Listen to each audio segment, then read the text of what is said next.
وسلم أجمعين. سبحانك لا علم لنا إلا ما علمتنا إنك أنت العليم الحكيم. حسبنا الله ونعم الوكيل نعم المولى ونعم النصير لا حول ولا قوة إلا بالله العلي العظيم. ربي إني أعوذ بك من همزات الشياطين وأعوذ بك أن يحضرون. أمرا. Alhamdulillah, pada pagi yang mulia ini Allah masih berkehendak kepada kita untuk dapat melaksanakan ibadah. Salawat dan salam kehadiran junjungan baginda Nabi besar Muhammad sallallahu alaihi wasallam. Yang kita harapkan syafaat pertolongan beliau di padang mahsyar. Mudah-mudahan kita diakui sebagai umatnya di hadapan Allah Subhanahu wa taala. Jemaah yang dimuliakan Allah Subhanahu wa taala. Tentu dalam kajian-kajian yang sebelumnya kita membahas bagaimana cara membersihkan hati dan seperti apa itu membersihkan hati.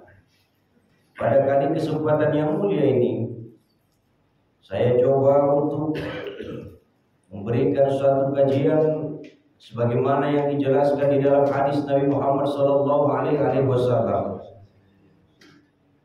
Al-jannatu mustaqatun ila arba'ati nafarin. Surga itu rindu kepada 4 macam golongan manusia.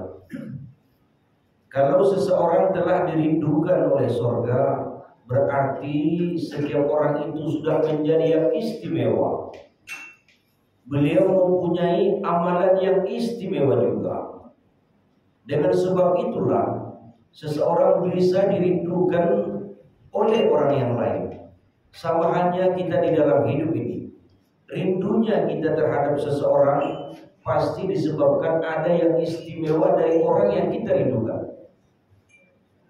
Jemaah yang dimuliakan Allah Subhanahu wa taala. Memang benar seharusnya kita menentukan suatu kajian apakah dia berupa tasawuf, fikih atau tauhid. Namun dalam hal ini kita perlu menentukan kajian kita apakah ini berjalan setiap bulan atau ini adalah penggugah hati santapan rohani di waktu subuh. Karena itu saya memilih daripada tema tersebut. Ada 4 macam golongan manusia yang dirindukan oleh surga, yang dibangga-banggakan di hadapan Allah Subhanahu wa taala. Siapa macam yang 4 golongan ini? Kiranya kita ada di dalam dari yang 4 ini. Yang pertama adalah talil Quran. Orang yang gemar membaca Al-Quran. Orang yang senantiasa membaca Al-Quran. Di sini kalimatnya adalah bukan orang yang pintar atau bukan orang yang pandai membaca Al-Quran. Kalimatnya adalah gemar, rajin, selalu membaca Al-Quran. Setiap kesempatannya, di dalam rumah misalnya, di waktu-waktu senggang umpamanya. Yang lebih hebat lagi adalah orang yang tidak bisa belajar membaca Quran lalu membuat satu upaya dan usaha. Ini yang luar biasa.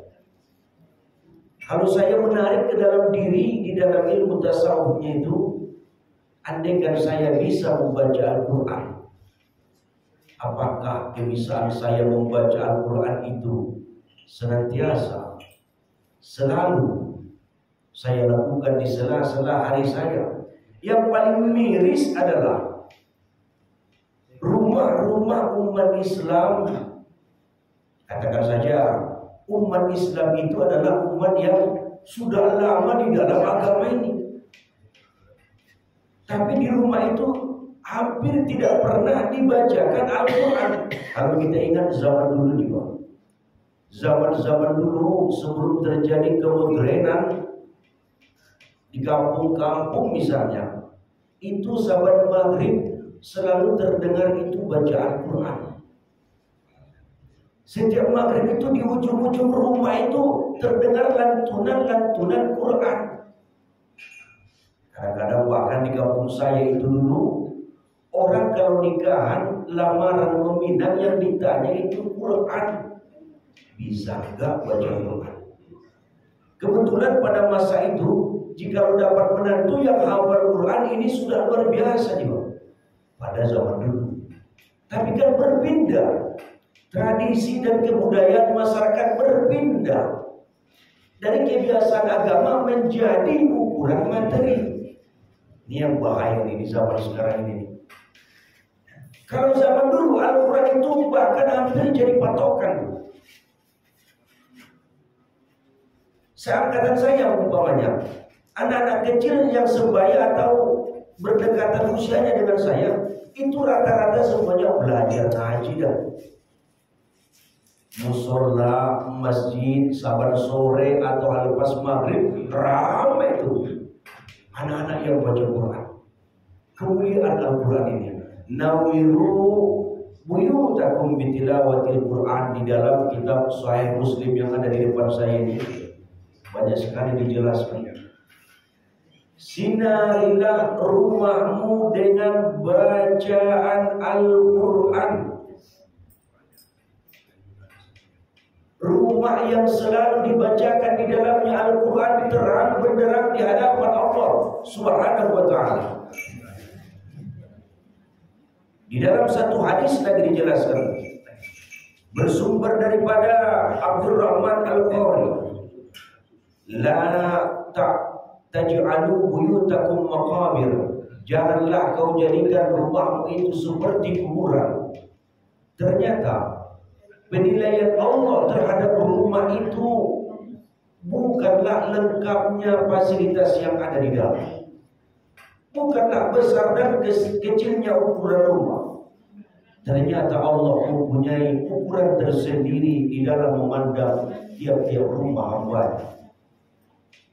Nabi tekankan, la taj'alu buyutakum maqabir, jangan kau jadikan rumahmu itu seperti kuburan. Inna syaitana yanfiru minal baiti alladhi tuqra'u bihi suratul Baqarah. Rumah itu, syaitan yang ada di dalamnya akan lari terbirit-birit jika di dalam rumah itu dibacakan surah Al-Baqarah, kata Nabi. Dan setiap surah itu mempunyai kelebihan masing-masing. Di dalam satu hadis dijelaskan itu, siapa yang membaca Al-Quran satu huruf, maka dia diberikan Allah pahalanya 10 sampai 100 pahala satu huruf. Satu huruf, Masya Allah. Ini kapan terjadi nih? Semua yang kita dapatkan ini, yang pertama, rumah itu ditandai oleh para malaikatnya Allah. Habis subuh misalnya Bapak Ibu ini duduk berdua membaca Al-Quran, itu rumah terang benderang dalam pandangan malaikat yang di hadapan Allah Subhanahu wa ta'ala. Baca Al-Quran itu sama seperti rumah yang gelap tiba-tiba dinyalakan lampu. Terang dia, tembus langit ketujuh. Dan malaikat itu selalu turun di waktu subuh. Malaikat itu turun di waktu subuh. Nanti habis asar malaikat naik lagi. Itu ada di dalam kitab Abi Jamrah, hadis Nabi Muhammad SAW. Nah ketika rumah yang selalu dibacakan di dalamnya Al-Quran, malaikat itu pada kenal. Kalau datang malaikat pembawa rezeki misalnya, atau jangan-jangan yang lebih bahaya lagi, datang malaikat pencabut nyawa Israel. Ketika Israel masuk ke dalam rumah ini, kan pernah diriwayatkan ketika Rasulullah hendak mendekati ajalnya, datang ke rumah, bertemu dengan Sayyidah Fatimah, putri Nabi. Ditanya oleh Rasul, siapa itu Fatimah? Tidak tahu siapa ini. Ternyata malaikat Israel. Lah Israel tidak berani macam-macam masuk rumah, Pak. Jangankan mau nyabut nyawa, masuk rumah saja Israel itu ada adabnya. Kenapa? Rumah itu selalu dibacakan Al-Quran. Makanya jangan heran orang-orang alim itu seolah-olah diberitahu Allah kapan dia wafat dan mati. Misalnya nih, dia wafat misalnya hari Senin, 3 hari sebelum wafat sudah ada isyarat di dalam hatinya nih. Kenapa? Itu rumah dibacakan Quran. Jemaah yang dimuliakan Allah Subhanahu wa taala. Terkadang ada orang bertanya, Ustaz, bagaimana caranya saya bisa membiasakan baca Quran di rumah? Bapak mesti buat manajemen, mesti buat konsep manajemen terbaik, dan konsep yang paling bagus adalah memulai sesuatu dengan yang kita mampu. Seperti apa misalnya? Untuk apa kita membuat setiap hari habis maghrib umpamanya membaca Quran sampai 2 lembar, 3 lembar? Hal yang demikian tidak akan mengundang ridha Allah Subhanahu wa taala. Kenapa? Dia baca Quran sampai 3-4 lembar tapi cuma sekali. Cuma sekali itulah Pak. Minggu depan lagi baru baca Quran lagi. Al-istiqomatu al-karamah. Istiqomah itulah yang mendatangkan karamah. Misalnya ibu nih, setiap subuh umpamanya bacanya cuma 5 ayat. Cuma 5 ayat, tapi setiap subuh. Atau yang Bapak baca cuma 3 ayat, tapi setiap isya.